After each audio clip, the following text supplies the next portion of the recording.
Ahora hablamos a otro tema, que es el síndrome nefrótico. Entonces, de síndrome nefrótico, nosotros, bueno, ya es un tema aún menos preguntado, sin embargo, de acá tenemos que tener los conceptos claros, ¿no? Entonces, nosotros definimos a un síndrome nefrótico,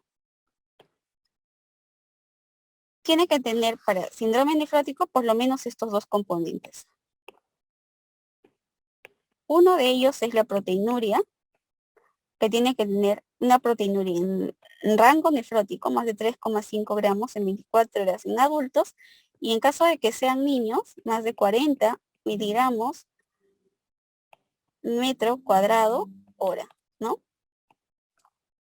Entonces, en adultos más de 3,5, en niños más de 40 miligramos metro cuadrado hora. Entonces, esto no puede faltar, una condición básica. Dos, la otra condición básica que no puede faltar es la hipoalbuminemia, ¿no? Que tiene que ser, no, realmente puede ser menos de 3,5, menos de 3 se ponen como punto de, ¿no? ¿Y por qué se da la hiperbuminemia? Porque se están perdiendo proteínas. ¿Y por qué se están perdiendo proteínas? Porque en el síndrome nefrótico el daño está a nivel de la barrera de filtración glomerular, es decir, a nivel del epitelio, es decir, los pósitos, o a nivel de la membrana basal glomerular. Entonces, estas condiciones no pueden faltar para denominar un síndrome nefrótico. Hay otras condiciones que podrían presentarse o no, dependiendo del grado de compensación. En este caso estamos hablando de los edemas, los cuales van a ir en correlación a la hipoalbuminemia, pero no tienen mucha relación con la proteinuria, es decir, si estamos en una proteinuria masiva, por ejemplo, como en mieloma, ¿no? Proteinurias de 10 gramos, pero el paciente no tiene ningún tipo de edema. ¿Por qué sucede eso? Porque en mieloma lo que se pierde no es albúmina, sino se pierde otro tipo de proteínas.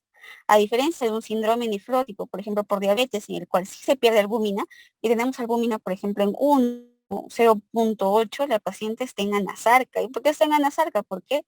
Porque el edema va en relación a la albúmina, ojo, no a la proteína. ¿Ya? Entonces, el edema puede presentarse, ¿no? Por tanto, no es una condición muy necesaria. Puede estar o no. Y lo otro es la dislipidemia.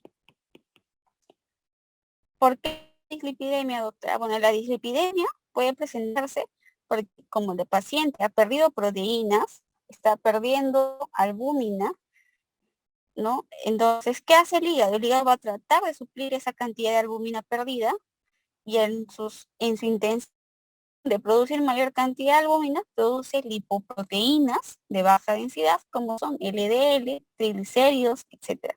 Entonces produce un cuadro de trigliceridemia. ¿Y por qué a veces no se presenta? Porque pues a veces ese mecanismo de compensación ha hecho que produzca más albúmina y bueno, no tantas lipoproteínas, ¿no? Pero podría, como les digo, presentarse o no. Y finalmente nos lleva a llevar a un estado protrombótico, ¿no? Porque va a haber alteraciones en los factores de coagulación protrombótico. ¿Ya? Entonces, de todos estos, quienes sí o sí no pueden faltar, es la proteinuria en rango nefrótico y la hipoalbuminemia para denominarlo síndrome nefrótico.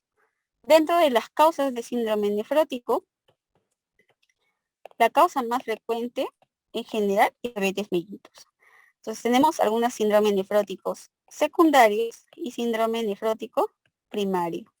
Entonces, síndrome nefróticos secundarios, diabetes mellitus, ¿no?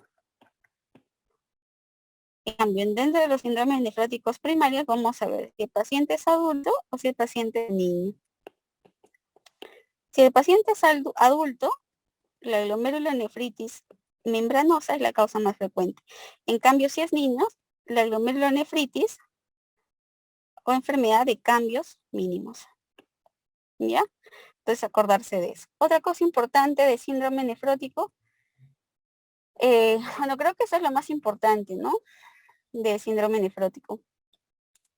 Otras causas de síndrome nefrótico, acordarse, el lupus puede producir síndrome nefrótico, la glomerulonefritis focal y segmentaria también puede producir síndrome nefrótico, ¿no? Algunos medicamentos como por ejemplo las sales de oro usadas antiguamente, ¿no? De reumatoide también puede producir síndrome nefrótico, etcétera. Son un montón de causas.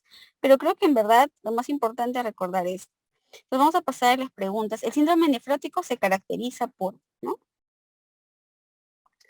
Entonces, el síndrome nefrótico se va a caracterizar básicamente por proteinuria, hemos dicho, en rango nefrótico, más de 3,5 gramos en 24 horas, si es adulto, y en niños más de 40 miligramos metro cuadrado hora, con hipoalbuminemia, ¿no? Que podría estar o no dislipidemia y edemas.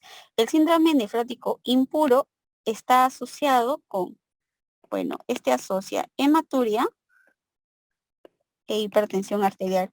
¿Y por qué se denomina impuro? Porque normalmente hematuria e hipertensión nos habla más de un nefrítico, ¿no? Pero, por ejemplo, si ustedes tienen un caso en el cual viene proteinuria de más de 3,5 gramos, pero para la vez tiene hematuria e hipertensión, pues es un síndrome nefrótico impuro, ¿no? ¿Y qué es lo que manda ahí? La proteinuria, ¿no? Ahora, las complicaciones del síndrome nefrótico son, bueno, puede producir edemas, puede producir insuficiencia renal, tromboembolismos, infecciones, porque va a afectar algunas proteínas que son inmunoglobulinas, y finalmente tromboembolismos. La causa más frecuente de síndrome nefrótico en el niño es enfermedad de cambios mínimos, ¿no? El edema del síndrome nefrótico se debe a, bueno, aquí hay dos teorías, ¿no? La teoría del underflow y del overflow. La del underflow básicamente es por una disminución en la presión oncótica. ¿Y por qué se da esto? Porque está perdiendo albúmina. Acuérdense que la albúmina mantiene una presión oncótica adecuada para que la sangre, para que el volumen no se vaya hacia el intersticio. Entonces, si disminuye la albúmina, disminuye la presión oncótica y todo el líquido se va a ir hacia el intersticio, es decir, al extracelular, ¿no? En cambio, en la teoría del overflow, lo que sucede es que hay una sobreactivación de unos canales denominados ENaC. Esto va a hacer que haya mayor absorción de sodio a nivel tubular. Entonces, hay mayor absorción de sodio a nivel tubular, lo que va a llevar a jalar mayor absorción de agua, entonces va a haber un incremento en la presión hidrostática. Entonces, si hay un incremento de la presión hidrostática, del mismo modo se va a ir hacia el intersticio. Entonces, el edema se produce por dos cosas. O porque hay una disminución de la presión oncótica, que sería lo más frecuente, por ejemplo, ¿no? Por una hipoalbuminemia. O la otra teoría que es el overflow, ¿no? Del overflow, en la cual hay incremento de la absorción de sodio a nivel tubular, y esto lleva a una mayor presión hidrostática, de modo que no se puede contener tanto líquido dentro del vaso sanguíneo y extravasa hacia el intersticio, ¿ya? Entonces es un incremento de la presión hidrostática. Pero prácticamente el síndrome nefrótico se debe por la teoría de Landry, ¿no? En el síndrome nefrótico la proteinuria es de al menos 3,5 gramos, ¿no? En 24 horas. Señala la causa más frecuente de síndrome nefrótico, diabetes mellitus. Una complicación de riesgo en pacientes con síndrome nefrótico es tromboembolismos, ¿no? El rango de proteinuria en niños, más de 40 miligramos metro cuadrado hora. ¿Cuáles de los siguientes hallazgos es compatible con síndrome nefrótico? Bueno, está prácticamente acá, proteinuria y edema no puede faltar. ¿Cómo debe ser la dieta en un paciente con síndrome nefrótico? Bueno, generalmente normoproteica, hipograsa. El orden de uso de diuréticos según síndrome nefrótico es, bueno, siempre empezamos dando los diuréticos de asa, ¿no? Como furosemida. El riesgo de usar diuréticos en este síndrome es causar, bueno, ¿qué se puede causar en ellos? Una falla renal aguda, ¿no? ¿Por qué? Porque el daño de los diuréticos puede ser a nivel tubular. ¿Cuál es el tratamiento de elección para el control de la presión arterial en este síndrome? En el síndrome nefrótico, nosotros vamos a tener que usar antiproteinúricos. Y los antiproteinúricos, ¿no? Son los IECA o ARA2. ¿Y por qué son antiproteinúricos, doctora? Porque los IECA y ARA2 van a disminuir la presión dentro del glomérulo, vasodilatando la arteriola deferente, ¿no? En este caso sí nos ayuda porque la presión a ese nivel está muy aumentada. Si nosotros disminuimos esta presión, vamos a disminuir, ¿no? Esta angiogénesis, ¿no? Y la formación de fibroblastos a nivel de la médula, de modo que disminuiremos el daño a nivel de la barrera de filtración y así podremos mejorar tal vez un poco la proteinuria. Entonces, Si como antiproteinúricos estamos a los Y-CARA2 y este paciente con síndrome nefrótico tiene hipertensión, de ideal para ello sería esto, ¿no? Tratamiento hipolipemia ante la elección, las estatinas. Mujer de 38 años, desde un mes presente edema en miembros inferiores y orinas espumosas. Antecedentes ninguno. Al examen 130-80 está en anasarca, albúmina en 3.9, albúmina sérica en 2.9 y triglicéridos en 400. ¿Cuál es el diagnóstico más probable? Entonces tenemos una hipertrigliceridemia, hay dislipidemia, está en anasarca, hay edema, dislipidemia, hipoalbuminemia, ¿no?